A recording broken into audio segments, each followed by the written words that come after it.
Next இன்றைக்கி நம்ம பார்க்க போகிற topic relation between power and velocity. Power and velocity, பவரோட டெஃபினேஷனு, ஃபார்முலா, யூனிட்ஸ் எல்லாம் பார்த்திங்கன்னா ஃபஸ்ட்டு டாப்பிக்கில் பார்த்துருப்போம். வெலாசிட்டியோட உங்களுக்கு டெஃபினேஷன் தெரியும், சரிங்களா? இதுக்கு இடையில ரெண்டுக்கு உண்டான ரிலேஷன் பற்றி பார்க்க போகிறோம். the work done by a force F as for displacement dr is work done by a force. ஒரு ஃபோர்ஸ் அப்ளை பண்ணுறது மூலிமா அந்த ஆப்ஜெக்டில் ஏற்படுற ஒரு work done, complete work done, அந்த எஃப் அது எப்படி எழுதலாம்னா டிஸ்பிளேஸ்மெண்ட் டிஆர். எப்படி ஒரு ஃபோர்ஸ் அப்ளை பண்ணுறோம், அந்த ஆப்ஜெக்ட்டு சம் டிஸ்பிளேஸ்மெண்ட் ஆகுது, அந்த டிஸ்பிளேஸ்மெண்ட் என்ன சொல்கிறோம், டிஆர்னு சொல்கிறோம். ஓகேவா? சரி, work done W equal to integral f dot d r, force into displacement. Already இந்த ஃபார்முலா நம்ம ஆல்ரெடி பார்த்துருக்குறோம் ஒர்க் டனில்.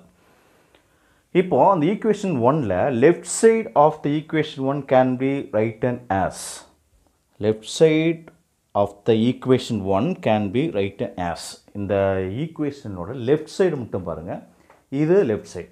இது என்னது, work done W equal to integral DW. Integral டிடபிள்யூனா டோட்டல் ஒர்க் டன், அதை மட்டும் தான் எடுத்துக்கலாம். அந்த எஃப் இன்ட்டு டிஆர் எடுத்துக்கல, ஆனால் லெஃப்ட் சைடு மட்டும் தான் நம்ம கன்சிடர் பண்ணிகிட்டு இருக்கோம். W equal to integral DW. சரி, இப்போது அந்த டிடபிள்யூன்றது பார்த்தீங்கன்னா டோட்டல் ஒர்க் டன், அது என்ன சொல்கிறான்னா டைமால் இன்டூ பண்ணிட்டு டிவைட் பண்ணுன்னு சொல்கிறோம், சரிங்களா? Multiple and divide by DT equation, multiple and divide by டிடின்னு சொல்கிறோம். சரி, இப்போ இந்த டிடபிள்யூ என்ன பண்ணுறோம், டிடியால் டிவைட் பண்ணுறோம், டிடியால் இன்டூ பண்ணுறோம். ஈக்குவேஷன் 2, ஈக்குவேஷன் 2, சரிங்களா?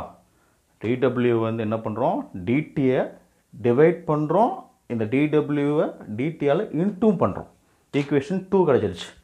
சரி, உங்களுக்கு தெரியும் வெலாசிட்டியோட ஃபார்முலா என்ன? வெலாசிட்டியோட formula V equal to dr by DT, displacement by time equal to வெலாசிட்டின்னு பார்த்தோம். அதில் டிஆர் மட்டும் எடுத்துகிட்டுன்னா V இன்ட்டு டிடின்னு போயிருமா? இது ஆல்ரெடி உங்களுக்கே தெரிஞ்சிருக்கும். வெலாசிட்டியோட ஃபார்முலா dr பை டிடி, அது நமக்கு தேவை டிஆர் மட்டும்தான் தேவை. அப்போ என்ன, உங்களுக்கு இந்த மாதிரி ஈக்குவேஷன் உங்களுக்கு கிடச்சிருச்சா? வியோட வேல்யூஸ் இது, டிஆர் வேல்யூஸ் இது. இப்போது equation 1 right side of the equation can be written as. இப்போ லெஃப்ட் சைடு முடிஞ்சது, இப்போ ரைட் சைடு. ரைட் சைடு என்னது, எஃப் இன்ட்டு டிஆர், அதை எடுத்துக்கங்க. இன்டரேஷன் எஃப், லிமிட்டு எதுவுமே இல்லை, அப்போ அதனால் நம்ம இன்னும் தேவையில்லை, டேரெக்டாக எழுதிக்கலாம். எஃப் டாட், உங்களுக்கு தெரியும் டிஆர் இருக்கா, இந்த டிஆர் வந்து இதான் இந்த ஃபார்ம் எடுத்துக்கங்க, f into d r, f into d r. D r எதுக்கு ஈக்குவலு, அங்கே பாருங்கள், வி இன்ட்டு டிடியா. வியோட வேல்யூஸ் என்ன, டிஆர் பை டிடியா. இந்த ஈக்குவேஷன்ங்கிறது நீங்கள் நல்லா புரிஞ்சுக்கணும். ரைட் சைடு மட்டும் எடுத்துக்கிறோம், எஃப் இன்ட்டு டிஆர். இந்த எஃப் அப்படியே எடுத்துக்கிட்டோம். இந்த டிஆர் வேல்யூஸ் என்ன, இங்கே இருக்குது வி இன்ட்டு டிடி. வியோட வேல்யூஸ் என்ன, டிஆர் பை டிடி. அப்ளை பண்ணதுக்கப்புறம் தான் இங்கே ஈக்குவேஷன்ஸ் எடுக்குது. சரி, உங்களுக்கு நெக்ஸ்ட் என்ன சொல்ல வரான்னா, இந்த ஈக்குவேஷன் பேர் என்ன, டிஸ்பிளேஸ்மெண்ட் டைம் ஈக்குவல் டு எதுக்கு ஈக்குவல், வெலாசிட்டி, சரிங்களா? Displacement in time, displacement into displacement by time, இதோட வேல்யூஸ் என்ன, வி. அப்போ எஃப் இன்ட்டு வி போட்டுக்கலாமா? லாஸ்ட் ஈக்குவேஷன், இந்த டிடி அப்படியே வந்துருச்சு. ஈக்குவேஷன் 3. அந்த ஃபஸ்ட் ஈக்குவேஷனில் என்ன பண்ணுறோம், லெஃப்ட் சைடை மட்டும் ரீரைட் பண்ணுறோம், அடுத்து ரைட் சைடு பண்ணுறோம். ரைட் சைடுக்கு எதுக்கு ஈக்குவல் அப்படின்னு பார்த்தீங்கன்னா எஃப் இன்ட்டு டிஆர் மட்டும்தான். டிஆரோட வேல்யூஸ் என்னது, வி இன்ட்டு டிடி. வியோட வேல்யூஸ் என்ன, வெலாசிட்டியோட வேல்யூஸ் டிஆர் பை டிடி. அதே தான் ரெண்டு மட்டும் எழுதி வச்சுக்கலாம், சரியா? லாஸ்ட்டாக உங்களுக்கு தேவை எஃப் இன்ட்டு வி. சரி, அடுத்தது substitution the equation 2 and 3 in 1. Equation 2வும் ஈக்குவேஷன் 3யும் எடுத்ததில் அப்ளை பண்ண சொல்கிறான், ஈக்குவேஷன் 1ல் அப்ளை பண்ண சொல்கிறான். ஈக்குவேஷன் 1ல் அப்ளை பண்ணும்போது நமக்கு இந்த வேல்யூஸ் கிடைக்குது, சரிங்களா? இதில் என்ன பண்ணுறோம், டிடி என்னாவது உங்களுக்கு இன்டரேஷன் பண்ணும்போது என்னாவது உங்களுக்கு இந்த டிடியும் இந்த டிடியும் காமனாக வெளியே எடுத்துடலாமா? காமனாக வெளியே எடுத்துடுறோம். ரிமைனிங்ஸ் இந்த இருக்குமா, minus f into v, minus f into v. இந்த டிடி எங்கே கேன்சல் ஆச்சுன்னா, the relation is true for any arbitrary values of dt, the must be equal to 0. இந்த இடத்துல dt values 0ன்னு சொல்லிட்டா இந்த மைனஸ் எஃப்டிவி மட்டும் இருக்கும். இந்த மைனஸ் எஃப்வி அந்த பக்கம் போயிடுச்சுன்னா ப்ளஸ் ஆயிரும், ஓகேங்களா? அப்போது நம்ம relation between power and velocity ஓட ஃபைனல் ஆன்சர் என்னது dw/dt equal to f into v. Topic collision and types of collision. Collision வந்து நம்மளை சுற்றி நடக்கிற ஒரு காமனான ஒரு ஈவெண்ட் தான். ஒரு எக்ஸாம்பிள் பார்த்திங்கன்னா ஒரு கேரம் இருக்குது. கேரம் காயின் பார்த்திங்கன்னா நம்ம வந்து ப்ளே பண்ணுறோம், இன்னொரு கேரம் காயின் மேலே போய் படுது, அதாவது ஒரு கொலிஷன் ஏற்படுது. இது வந்து வித் ஆர் வித்தவுட் ஃபிசிக்கல் கான்டாக்டாக கூட இருக்கலாம். சரிங்களா?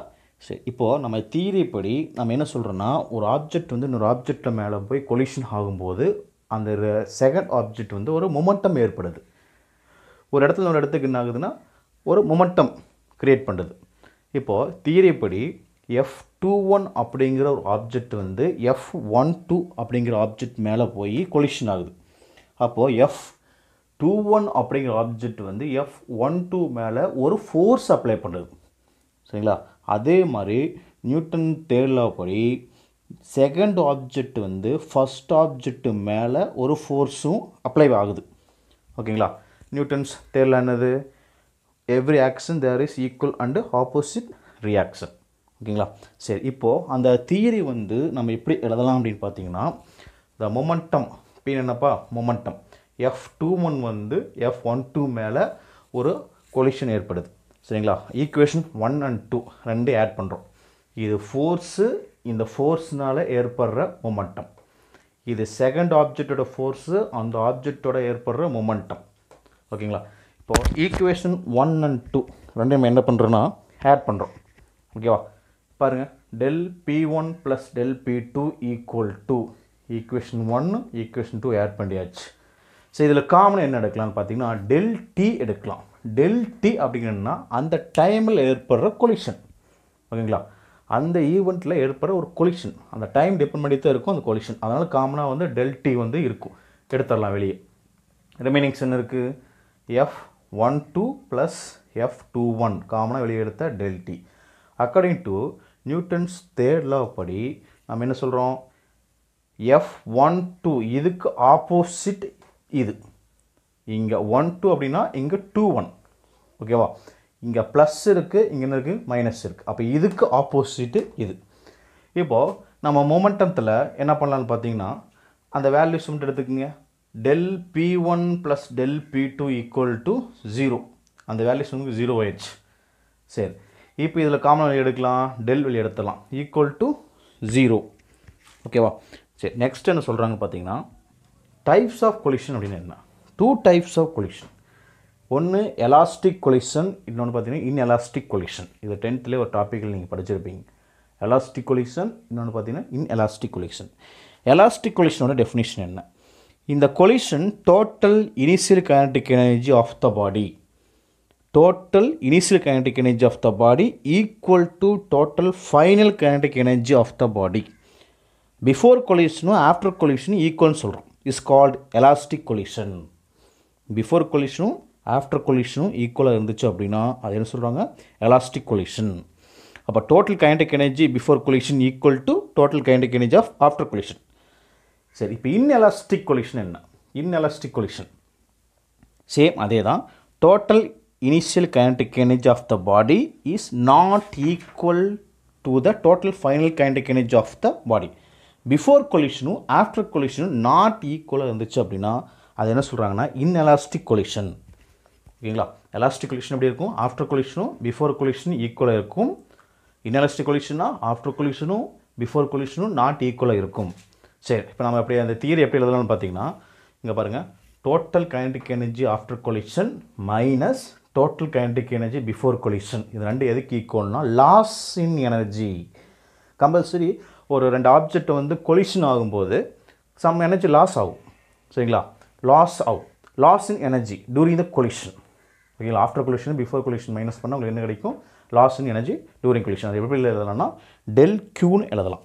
சரி, இந்த மாதிரி லாஸ் ஆகிற எனர்ஜி பாருங்கள், kinetic energy during the collision ஆகும்போது அவர் கைனடிக் எனர்ஜி ட்ரான்ஸ்ஃபர் ஆகுது. ஒன்றுலேருந்து இன்னொரு ஃபார்முக்கு ட்ரான்ஸ்ஃபர் ஆகுது. ஒரு எனர்ஜி இன்னொரு எனர்ஜிக்கு ட்ரான்ஸ்ஃபர் ஆகுது. அது வந்து சவுண்டாக இருக்கலாம், ஹீட்டாகவும் இருக்கலாம். சரிங்களா? Thermal or heat. ஓகேவா? Next 3 mark question. Elastic collision, inelastic collision. First point, total momentum is conserved. total momentum is conserved. Elastic collision, inelastic collision பார்த்தீங்கன்னா total momentum பார்த்தீங்கன்னா changes ஆகாதுன்னு சொல்கிறோம். நெக்ஸ்ட்டு kinetic energy வந்து conserved ஆகுது. inelastic collisionல பார்த்தீங்கன்னா not conserved. Force involved or conservative force. Force involved or non-conservative force. Fourth point, mechanical energy is not dissipated. சரிங்களா, dissipated அப்படின்னா loss ஆகுதுன்னு சொல்ல வரலாம். இங்கே பார்த்தீங்கன்னா mechanic energy is dissipated into heat எனர்ஜியாகவோ லைட் எனர்ஜியாகவோ ஆர் சவுண்ட் எனர்ஜியாகவோ என்ன ஆகுதுன்னா உங்களுக்கு கன்வெர்ட் ஆகிடுது. சரிங்களா, 4 point. Total momentum considered same அதே தான். இங்கே கைனடிக் எனர்ஜி பார்த்தீங்கன்னா கன்சிடர்டு, அதுக்கு not considered. Force involved or conservative force, அங்கே non conservative force. Mechanical energy வந்து நாட் டிசிபேட்டடு, இங்கே டிசிபேட்டடு ஆகி heat energy, light energy, sound எனர்ஜியை கன்வெர்ட் ஆகிக்குது. ஓகேங்களா, நெக்ஸ்ட்டு நம்ம பார்க்க போகிறது இம்பார்ட்டன்ஸ் 5 மார்க்கு. நீங்கள் 10th பார்த்துருப்பீங்க. Elastic collision in 1 dimensional. Consider 2 elastic body of mass M1 M2. 2 mass இருக்கிற ஆப்ஜெக்ட் எடுத்துங்க. ஒன்று M1 அண்ட் M2. இது வந்து ஸ்ட்ரைட் லைனில் வந்து மூவ் ஆகிட்டு இருக்குது along the positive X direction. Frictionless horizontal surface. ஓகேங்களா, ஒரு எக்ஸாம்பிள் டயக்ராம் புக்கில் போட்டிருப்பாங்க, நான் ஒரு எக்ஸாம்பிள் போட்டிருக்கேன். இப்போ இந்த இடத்துல பார்த்தீங்கன்னா நம்ம law of conservation of linear மொமெண்டத்தை படி டோட்டல் மொமெண்டம் பிஃபோர் கொலிஷனும் டோட்டல் மொமெண்டம் ஆஃப்டர் கொலிஷனும் ஈக்குவல் சொல்கிறோம். ஓகேங்களா, இந்த மாதிரி ஈக்குவேஷன் நம்ம எழுதிக்கிறோம். டோட்டல் மொமெண்டம் ஆஃப்டர் கொலிஷனும் பிஃபோர் கொலிஷனும் ஈக்குவல். நம்ம இதை ரீஅரேஞ்ச் பண்ணும்போது உங்களுக்கு இந்த ஈக்குவேஷன் கிடைக்குது.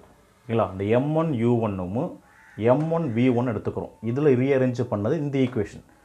M2 U2 M2 V2 எடுத்துக்கிறோம். அதிலிருந்து காமனாக நம்ம M2 வெளியே எடுத்துட்டோம்னா இந்த ஈக்குவேஷன் 1 கிடைக்கும். சரி, நமக்கு இப்போ பார்த்தீங்கன்னா உங்களுக்கு டோட்டல் எனர்ஜி பிஃபோர் கொலிஷனும் டோட்டல் கைனடிக் எனர்ஜி ஆஃப்டர் கொலிஷனும் ஈக்குவல்னு சொல்கிறோம். ஓகேங்களா, ஃபஸ்ட்டு என்னென்னு பார்த்தா மொமெண்டம் ஈக்குவலாக இருக்கும், கைனடிக் எனர்ஜியும் ஆஃப்டர் பிஃபோர் கொலிஷனுக்கும் ஈக்குவலாக இருக்குன்னு சொல்லுவோம். அதேபடி கைனடிக் எனர்ஜி இந்த வேல்யூஸ் எழுதிட்டோம். இனிஷியல் கைனடிக் எனர்ஜி, இது ஃபைனல் கைனடிக் எனர்ஜி. ஓகேங்களா, சரி, இதிலேருந்து நாம் ரீஅரேஞ்ச் பண்ணி ஈக்குவேஷன் இது கிடைக்குது. இதில் நம்ம மேத்தமெட்டிக்ஸில் ஃபார்முலா யூஸ் பண்ணுறோம். என்னென்னு பார்த்தீங்கன்னா A² - B² = A + B × A - B. இந்த ஃபார்முலா யூஸ் பண்ணுறோம் இந்த இடத்துல. ஓகேங்களா, சரி, அதே எப்படி எழுதும்போது நம்ம காமன் என்ன எடுக்கலாம் அப்படின்னா இதிலிருந்து M1 எடுத்துக்கலாம். A + B × A - B ஃபார்மெட்டில் இருக்குது. ஈக்குவல் டு M2க்கு பார்த்தீங்கன்னா இது எப்படி எழுதலாம், M2 A + B × A - B. இந்த ஃபார்முலாவில் நம்ம U2 + V2 எழுதிக்கிறோம்.